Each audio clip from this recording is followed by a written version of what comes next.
Salut, une nouvelle vidéo sur partage de nos techniques de jardinage, et aujourd'hui je vais essayer de vous expliquer le mieux possible comment moi je fais pour planter et les avantages que ça a de planter de cette façon. Vous êtes nombreux et moi sur les marchés ça m'arrive souvent qu'on me demande tous les combien de temps il faut arroser, tout ça. Nous, ici, comme on pratique, la façon dont on plante, on n'arrose plus, voire quasiment plus. Ça arrive en été qu'on arrose une fois toutes les semaines, toutes les 2 semaines, quand c'est vraiment sec, quand il n'a pas plu depuis 2-3 mois. Mais d'ici l'été, on n'a pas besoin d'arroser. Ce qui est important, c'est que la plante, elle est en enracinement vraiment en profondeur. Une plante, toutes les plantes ont plusieurs façons de s'enraciner et ont surtout 2 grandes façons de s'enraciner. Il va y avoir, donc il y a le sol, il va y avoir un enracinement de surface ou un enracinement de profondeur. Ce qui se passe quand la plupart des gens, beaucoup de gens que je connais, ils plantent leurs tomates et déjà 3-4 jours après ils commencent à arroser tous les 2-3 jours. Si vous commencez à arroser régulièrement, la plante elle va garder ses racines en surface et elle va attendre l'eau que vous lui donnez régulièrement. Elle n'a pas besoin d'aller en profondeur. Si l'eau que vous lui mettez régulièrement elle reste là en surface, elle va rester là. Par contre, si vous ne l'arrosez pas, les racines elles vont descendre. Au fur et à mesure que le sol sèche, les racines descendent. Et à partir du moment où les racines sont vraiment en profondeur, il n'y a plus besoin d'arroser. Donc j'essaie de vous expliquer vite fait la technique et puis après on ira voir ça en direct. En gros, ce que vous faites, c'est qu'au moment de planter, votre sol est prêt déjà, paillé, vous écartez la paille, vous faites le trou qui correspond à la taille de la motte que vous allez y mettre, vous remplissez d'eau. Vous mettez avec un arrosoir, vous mettez de l'eau, vous attendez un tout petit peu. Et si l'eau descend, vous remettez de l'eau et jusqu'à que l'eau stagne au fond du trou. Si l'eau stagne au fond du trou, ça veut dire qu'en dessous, votre sol il est saturé d'eau, il ne peut pas y en avoir plus. Donc vous devez mettre de l'eau jusqu'à arriver à ce point-là. Et quand l'eau stagne au fond du trou, là vous n'avez plus qu'à sortir votre plante du pot après qu'elle est bien trempée. Donc la motte est déjà bien imbibée d'eau. Vous mettez ça au fond du trou, faites bien de la boue autour des racines. Vous rebouchez le trou, vous mettez de la paille. Et là le secret ultime de la technique, c'est qu'à partir de là, surtout, vous n'arrosez pas, vous n'arrosez plus, mais alors jamais. Et là quand je dis ça, il y a beaucoup de gens qui me disent « Ah mais non, mais même pas au bout d'une semaine, 2 semaines ». Non, la plante est au printemps, le sol est déjà en profondeur, il est gorgé d'eau, il n'y a pas besoin. Donc à partir de là, le secret c'est que vous n'arrosez plus, jamais. Le seul moment où vous allez peut-être arroser, ça sera en plein été, si au bout de 2 semaines, 3 semaines, un mois, que c'est plein cagnard, c'est soleil, la terre sèche bien en profondeur, là votre plante elle montre des signes de soif, de fatigue un peu, là vous arrosez. Quand la plante vous le demande, si la plante ne vous le demande pas, surtout vous n'arrosez pas. Et faites attention au, par exemple l'exemple de la courgette, je suis sûr que ça vous arrivait à tous déjà de voir en plein été, de voir des feuilles de courge qui tombent un peu comme ça.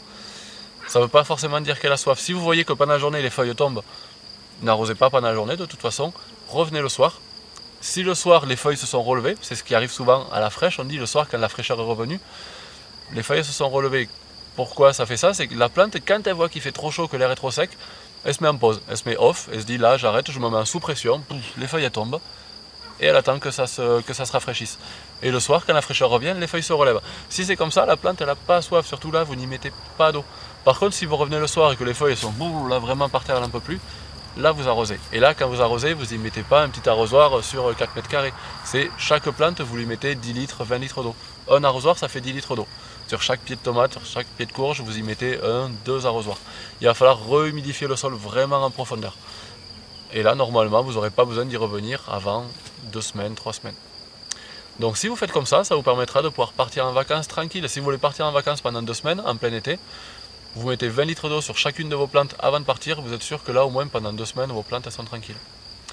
Et l'avantage qu'il y a à ça, c'est que si la plante vous ne lui donnez pas de l'eau tous les jours, l'eau que vous avez dans l'arrosoir c'est de l'eau pure, on est d'accord. L'eau que vous mettez sur vos plantes, c'est ça qui va donner le goût à vos légumes. Vous allez avoir des tomates pleines d'eau qui n'auront pas forcément de goût. Par contre, si la plante s'enracine en profondeur, là elle va aller chercher tous les minéraux qu'il y a dans le sol. Et là vous allez avoir des légumes qui auront du goût. Alors peut-être ils seront moins productifs, vous n'allez pas avoir d'énormes courges, vous n'allez pas avoir des tomates grosses comme ça. Mais tous les légumes que vous aurez, ils seront pleins de minéraux, ils auront beaucoup plus de goût. Donc voilà pour la partie théorie. Là maintenant on va essayer de le faire en pratique. Ça vous dit? On y va. Le matériel qu'il va nous falloir pour planter, ça va être, à condition que votre terre elle était bien préparée avant, ça veut dire déjà décompacter, peut-être mettre du compost un peu en surface et pailler, et en attendant que ce soit prêt à planter, ou éventuellement un engrais vert qui aurait été préparé, qui aura juste à faucher pour planter dedans. Donc le matériel dont vous aurez besoin, ça sera juste un arrosoir, une griffe, Il n'y a pas besoin de plus. Un arrosoir plein d'eau, là il est vide. Et avec ça, des plantes, donc toutes les plantes, alors là ce que je vous explique ça sera vraiment valable pour tout.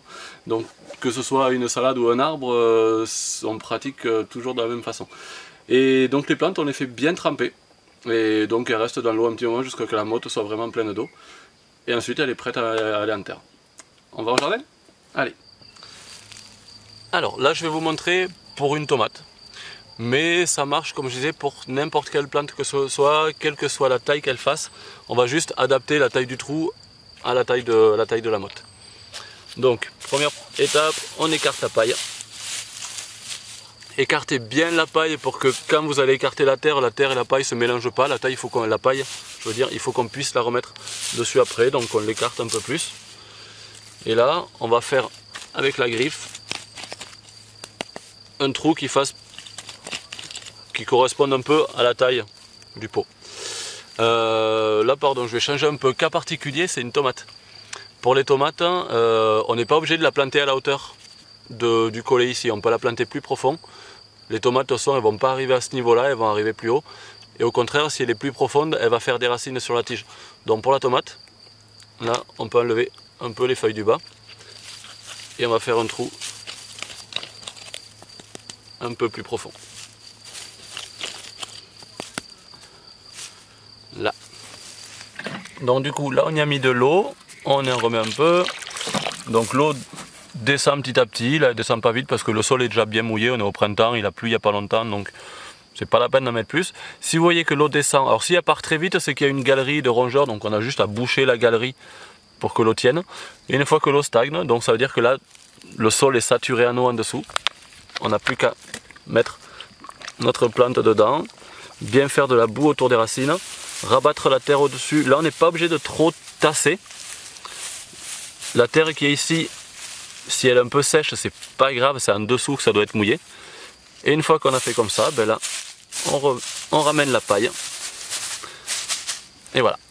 Et là à partir de là, on n'arrose plus du tout. Là ce qui va se passer, c'est que tant qu'on est au printemps, le sol est encore humide, il n'y a pas de souci. Au fur et à mesure qu'on va aller vers l'été, le sol va sécher de plus en plus en profondeur. Et la racine, doucement, elle va descendre. Au fur et à mesure que le sol sèche, plus il sèche profond, plus la racine va descendre. Et à partir de là, la plante elle est autonome.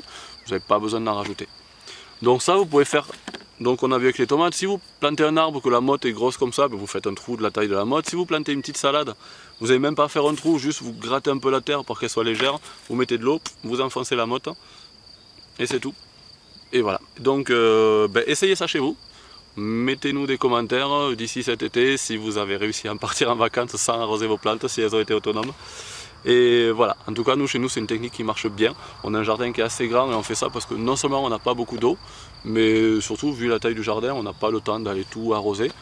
Je suis pas du tout pour moi y mettre des gouttes à gouttes, des trucs comme ça, donc voilà, ça c'est une technique qui marche très bien ici. Bonne expérimentation chez vous et à bientôt pour une prochaine vidéo. Si ça vous plaît, abonnez-vous à nos chaînes. Et puis comme d'habitude, un grand merci à tous ceux qui nous soutiennent sur Tipeee. C'est aussi grâce à vous qu'on arrive à faire tout ça. A bientôt, merci. Il est une merveille dans mon jardin des merveilles, des musiciens autour d'un feu, le partage pour seul enjeu, dans la lumière avec mes frères, je peux en